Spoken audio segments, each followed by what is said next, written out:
자, 이배수 수능 특강의 10강에 있는 작품들이죠. 네, 궁금한 일 박수근의 그림에서 그다음에 김정호의 대동요지도 두 작품을 좀 살펴볼게요.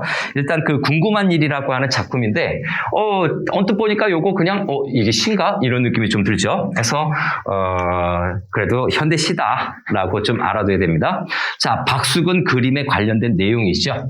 그래서 여기 특징인가요? 예, 바로 그냥 제목은 안 쓰고 바로 들어갈게요. 네. 첫 번째 체크할 것은 요 갈래가 현대시인데 주제의식을 좀 먼저 체크를 하겠습니다. 주제의식을 체크하자면 박수근의 그림이 일단 중심 화제예요. 여기 박수근의 그림에서 그랬으니까 박수근 그림에서 무엇을 느낍니까? 뭔가 애상감을 느끼는 것 같아요. 에서 비롯된 여러 가지 생각들을 상념이라고 하거든요. 그래서 상념과 여러 가지 이제 번잡한 생각들이겠죠. 네, 존재의 유한성을 여기에서 느끼고 있어요. 그래서 존재의 유한성을 느끼는 어떤 그 한계라고 할까요? 또는 슬픔이라고 할까요? 그래서 존재의 유한성을 느끼는 그 슬픔을 나타내고 있는 거죠. 한마디로 유한성과 관련이 된다라고 보면 됩니다. 그 다음에 좀 간단하게 좀 줄여서 이제 문제화 될 수 있는 어떤 그 특징들을 정리해 보면 여기에서 경어체를 좀 사용하고 있어요. 이 시가요. 경어체를 사용해서 어떤 느낌을 주는가? 아니, 느낌보다는 여기서 이 경어체 부분에 화자의 정서를 제시하고 있죠. 화자의 생각을 제시하고 있는 것. 예, 요게 좀 독특한 특징으로 볼 수가 있어요.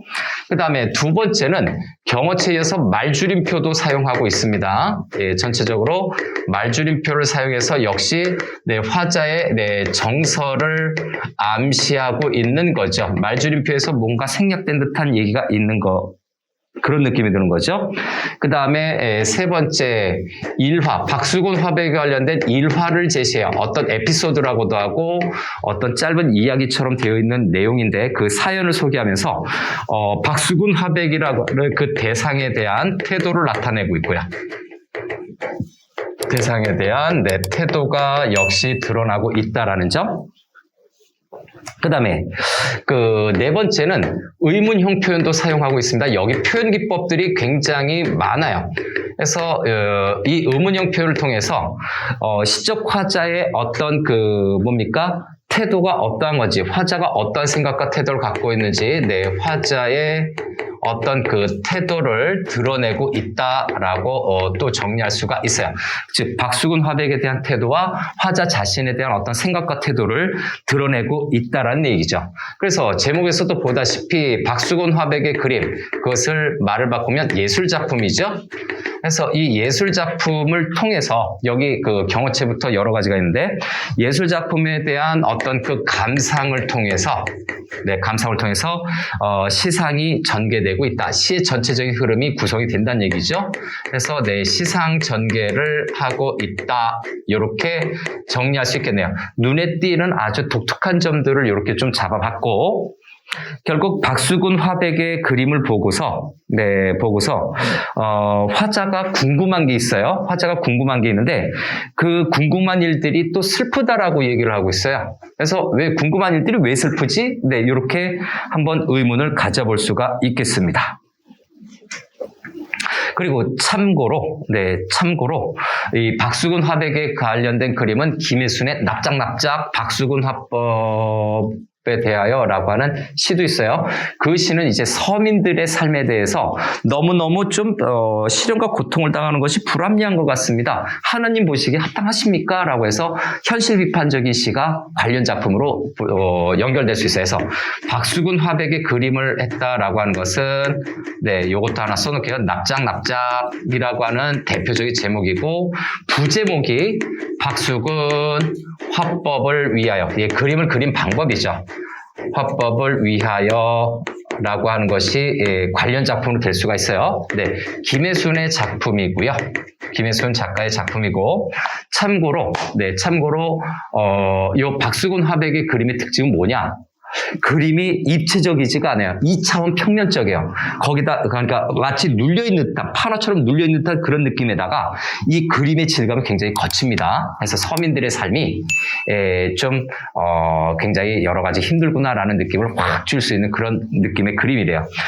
감상하는 사람마다 그것은 좀 차이가 있을 수 있지만 일단 박수근 화백의 대표적인 그림상의 특징들, 네, 그걸 바탕으로 해서 우리가 한번 정리를 해보겠습니다. 자, 바로 본문 들어가죠.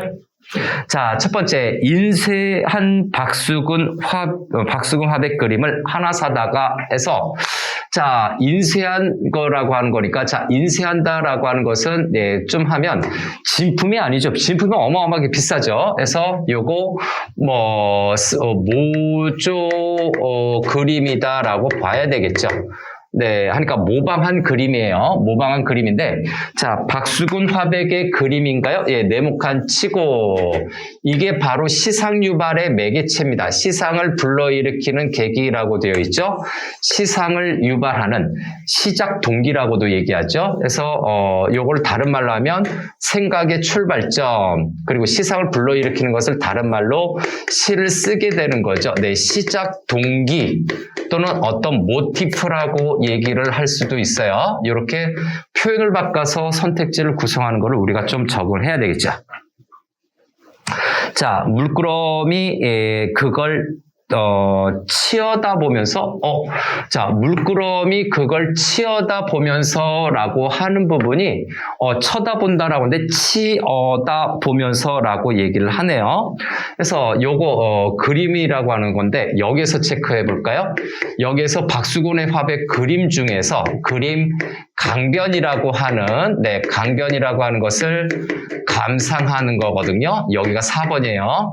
그래서 물끄러미 감상하는 것은 그림 강변을, 네, 감상을 하는 거죠. 근데 이 그림 강변을 감상하면서 뭐가 됩니까? 이걸 통해서 상념에 빠지는 거죠. 여러 가지 생각에 빠져들게 된다는 거, 상념에 잠긴다라고 하는 거죠. 그래서 시를 쓰게 된 모티베이션이기도 하고 상념에 빠지는 계기가 되기도 합니다. 박수근의 그림을 감상합니다. 그림 강변을 감상하는 거예요.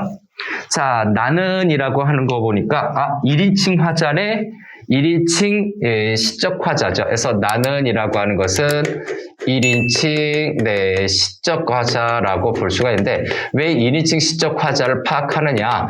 자신의 생각과 정서를 드러내는 작품이 많기 때문에 그렇습니다. 뭔가 자기 자신의 생각과 정서를 드러내겠군. 이렇게 알면 되겠죠. 자, 그 그림의 제목을 여러 가지로 바꿔보곤 하는데, 자, 제목을 여러 가지로 바꿔보곤 한다라고 했어요. 그림의 제목을 왜 바꿔보는지는 뒤에 나타나겠죠. 그래서 어울리는 제목을 지금 바꿔보려고 했어요. 그래서 강변이라고 하는 그 제목 외에 다른 제목을 생각해 보는데, 원래 제목인 강변, 여기 있죠? 원래 제목인 강변도 좋지만, 이라고 얘기했죠.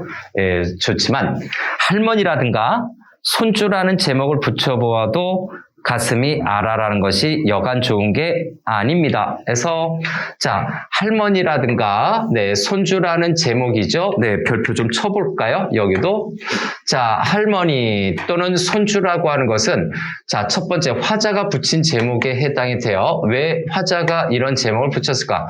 소탈하고 친근감이 있는 특성, 바로 서민적이다라는 내용이겠죠.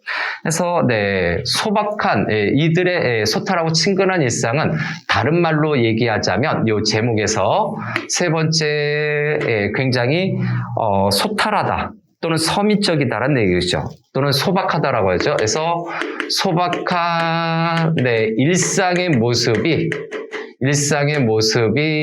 반영이 된 걸로 우리가 정리해 줄 수가 있죠. 손주, 할머니 이런 제목은 소박한 서민들의 삶이 나타나는 거죠.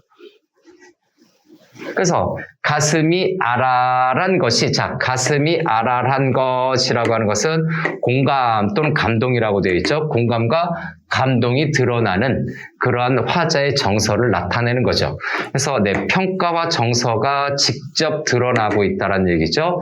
가슴이 아랄한 것. 그래서 화자의 정서를 직접 제시하고 있고요.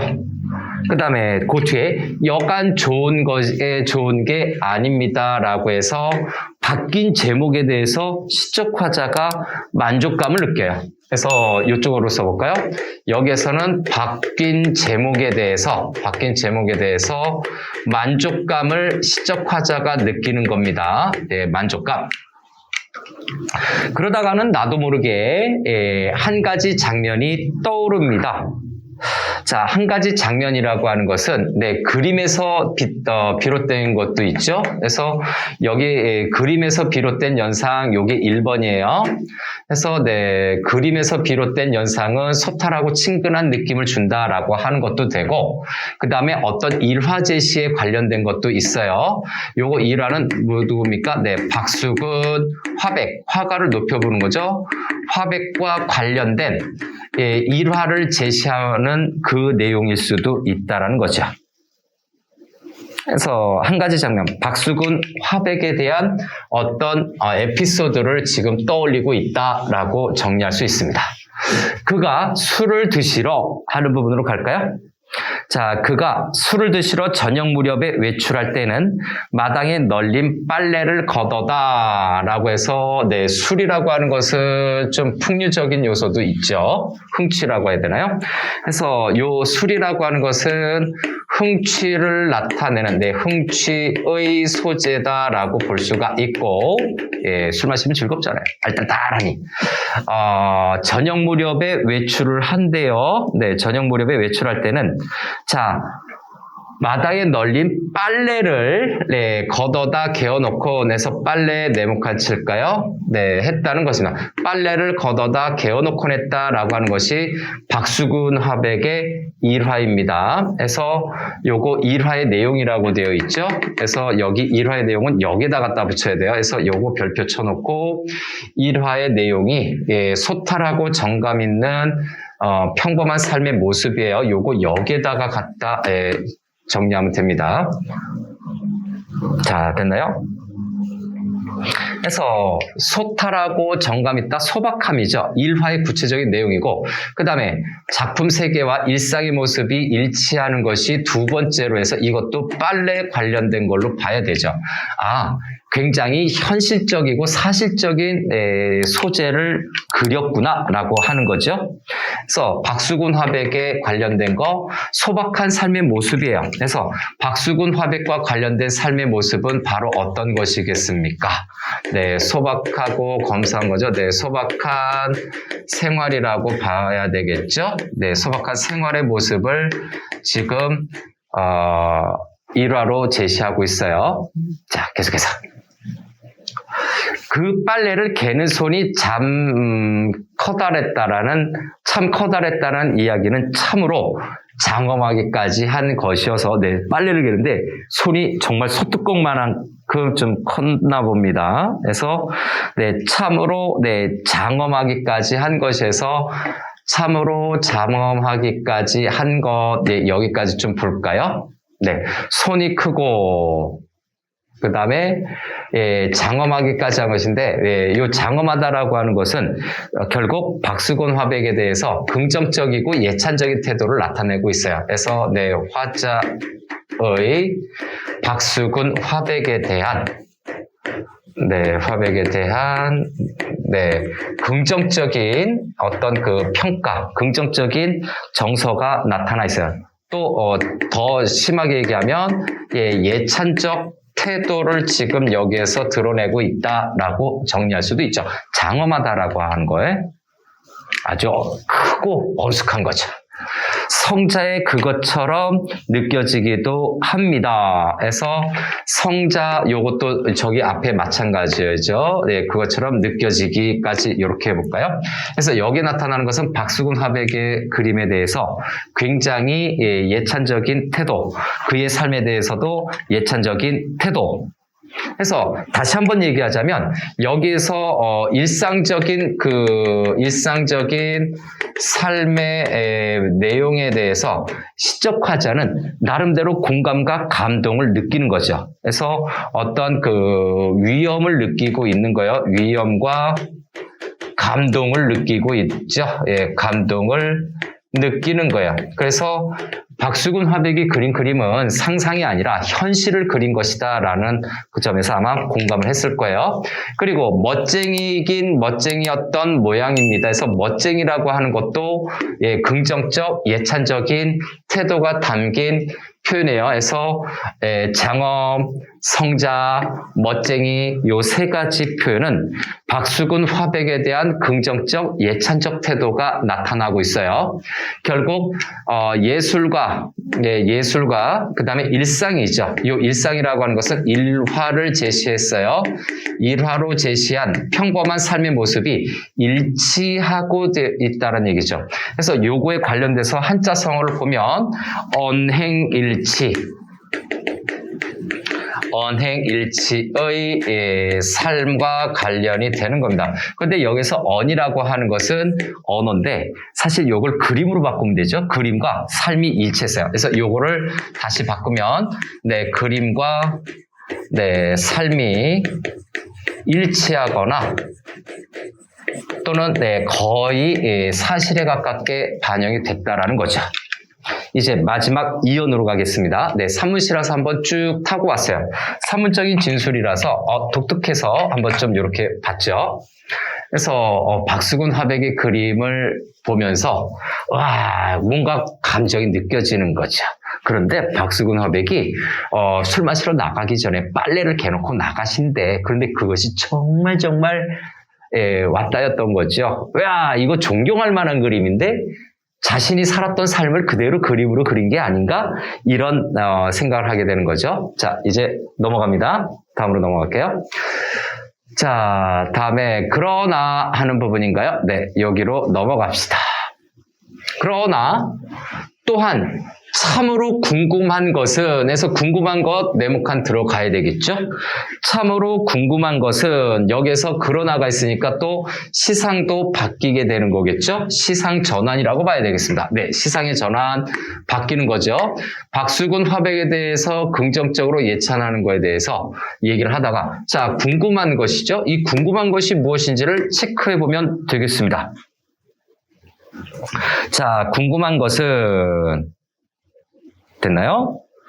그래서 시상전환인데 자신의 의문사항, 마음의 의문사항을 나타내는데 이거에 대해서 이제 정리하면 끝이겠네요. 그 커다란 손등 위에서 같이 꼼지락거렸을 손이 큰 거는 장엄함을 느낄 정도로 감동이었어요. 근데 햇볕들이면은 그가 죽은 후에 그를 쫓아갔는가? 이게 무슨 말이지? 자, 예술과 일상의 특징을 보면, 여기서 햇빛들이라고 되어 있어요. 그래서 햇빛, 요걸 동그라미 치겠습니다. 별표 쳐놓고요. 이 햇빛이라고 하는 것은 밝음과 따뜻함이죠. 그래서 같이 손등에서 같이 꼼지락거렸을 햇빛이니까 요거는 일단 화류법이네요. 그래서 차례차례 보면 특징 첫 번째가 따스함이 있죠. 두 번째 여기에 사용된 표현법 화류법이죠. 그 다음에 시각적인 이미지로 표현하고 있죠. 촉각적인 이미지도 같이 있죠. 4번이죠. 그래서 시각적, 촉각적 이미지인데 같이 꼼지락거렸을 햇빛이라고 되어 있는데 자, 꼼지락거렸을 햇빛인가요? 여기를 좀 막아볼게요.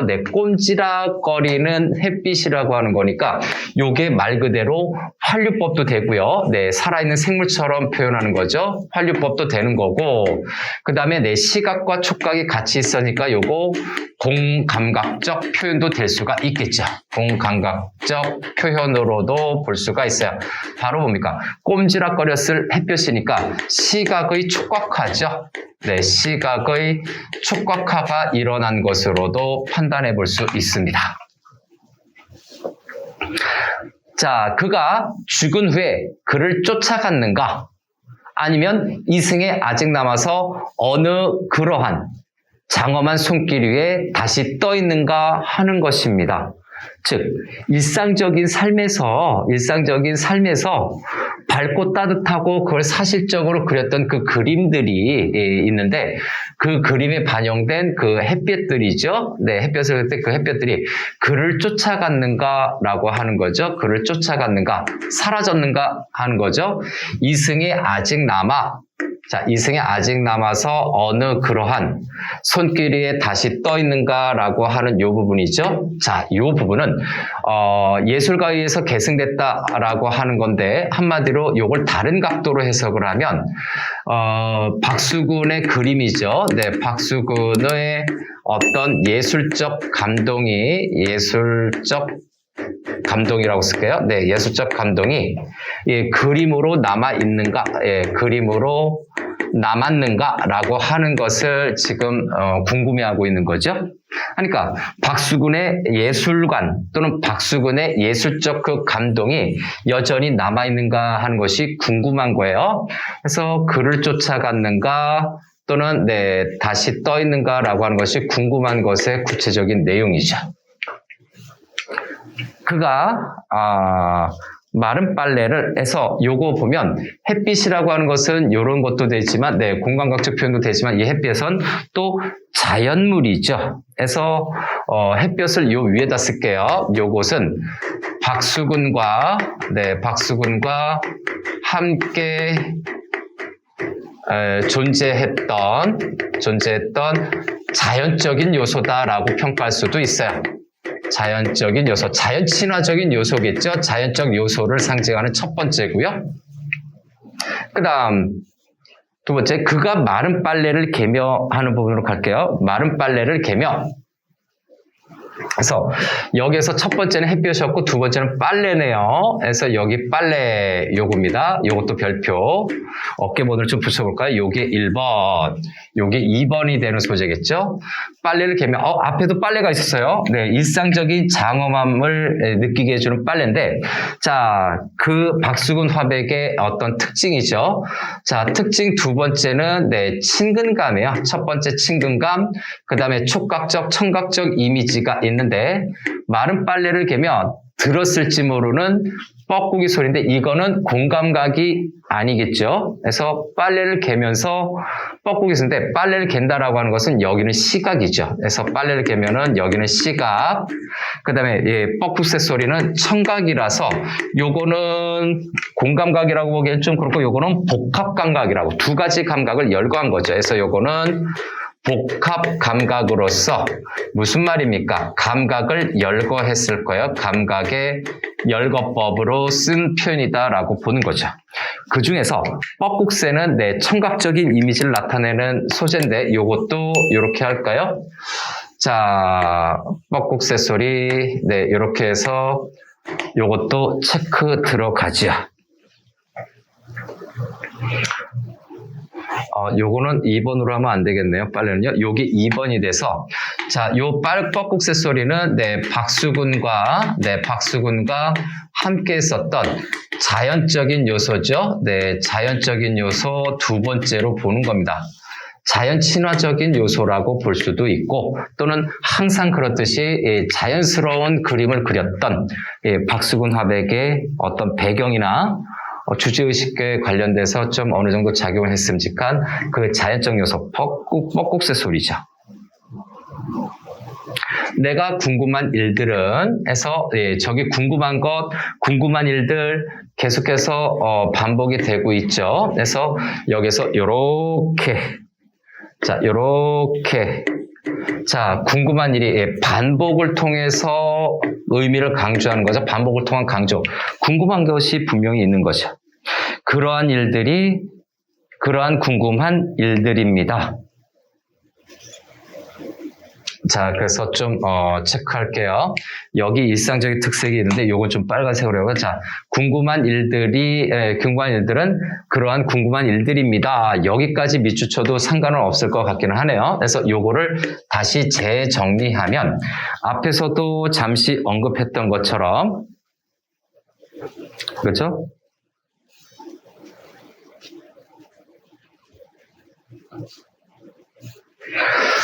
자, 박수근의 죽음을 얘기하고 있어요. 박수근의 죽음을 통해서 죽음이 과연 그가 예술 세계에 남겨놓았던 어떤 예술 세계의 바탕이 됐던 예술적 바탕이 예술적 바탕들은 뭐 자연적인 요소도 있고 또는 삶의 요소들이 있겠죠.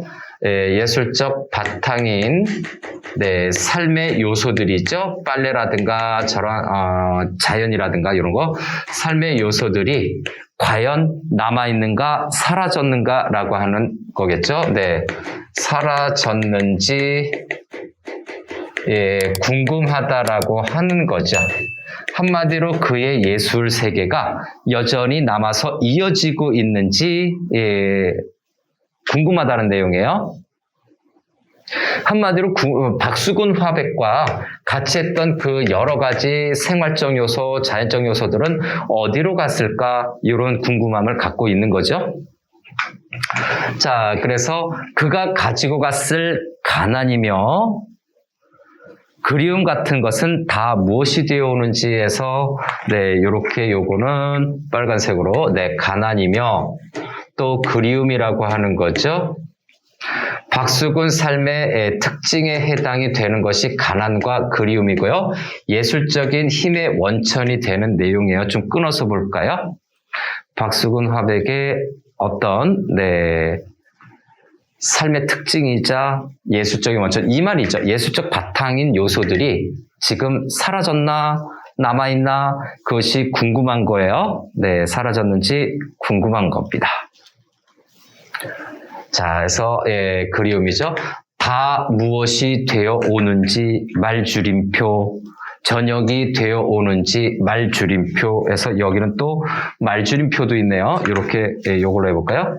말줄임표 이렇게 되나요? 자, 여기도 말줄임표 이렇게네. 그래서 열거법도 되고요. 반복법도 되고요. 생략이죠. 말줄임표가 생략법으로 쓰이고 있는데 바로 이 말줄임표가 어떤 뉘앙스가 있을 것 같죠. 한마디로 심화되는 정서다라고 얘기를 하고 있는데, 즉 심화되는 정서, 근데 그 뒤를 보니까 다 슬픈 일들입니다라고 해서 요 말줄임표는 심화되는 정서인데 바로 뭡니까? 슬픔과 관련된 표현이다라고 봐야 돼요. 관련된 표현이자 플러스 의문, 궁금한 점이죠. 궁금한 점을 강조하는 표현이 바로 뭐다? 바로 요 말줄임표예요. 자, 말줄임표에 관련된 것은 슬픔, 박수근 화백의 그런 어떤 그림, 예술적인 요소들이 사라진다? 남아있나? 이런 의문점이죠. 그래서 무엇이 되어 오는지, 저녁이 되어 오는지, 가을이 되어 오는지 해서 요거 애상감이죠. 그래서 저녁이라든가 그 다음에 가을이라고 하는 것은 애상적 분위기를 형성합니다. 애상적 분위기를 형성하게 되죠. 특히 가을은 이제 하강적 이미지가 있는 계절이기 때문에 그래서 궁금한 일들은 자 얘기하고 있네요. 궁금한 일들은 다시 한번 반복하고 있죠. 다 슬픈 일들이라고 얘기하고 있네요. 별표 2개죠. 그래서 존재의 유한성, 인간의 유한성을 나타내는 거죠. 그래서 그것이 슬픔의 정서를 드러낸다라는 겁니다. 다시 얘기하면 존재의 유한성이라고 돼 있죠. 그래서 존재의 유한성을 통해서 슬픔을 느꼈다라고 하는 건데 한마디로 영원성이 없는 거죠. 그래서 인간은 영원할 수 없다라는 거죠. 영원할 수 없다라는 것이 바로 슬픔의 원인이 되는 거예요. 박수근 화백이 죽었죠. 슬픔의 원인이 된다라고 우리가 생각할 수 있겠습니다. 그래서 다시 한번 저녁이라든가 또는 어떤 가을이라고 하는 건 애상적인 느낌, 슬픈 듯한 느낌이죠. 쓸쓸하고 애상적인 느낌을 주는 그런 요소들이에요. 다시 한번 요 가을이라든가 그 다음에 요 저녁이라든가 요러한 시어들은 쓸쓸함, 애상적 이런 느낌을 주는 건데 결국 인간의 유한성으로 가는 거죠. 그래서 결국 궁금한 일의 핵심은 뭡니까? 궁금한 일의 핵심은 유한성이에요. 그래서 죽음도 얘기하고 있었고 그의 예술적 가치가 남아있는가라고 물어보는 이 방식에서 다 사라졌나? 그래서 박수근 화백의 죽음이죠. 박수근의 죽음은 곧 슬픈 일이다라고 얘기를 하는 거죠. 애상감 바로 네, 슬픈 일. 그죠? 네, 슬픈 일이라고 이야기를 하고 있으니까. 자, 마무리하겠습니다.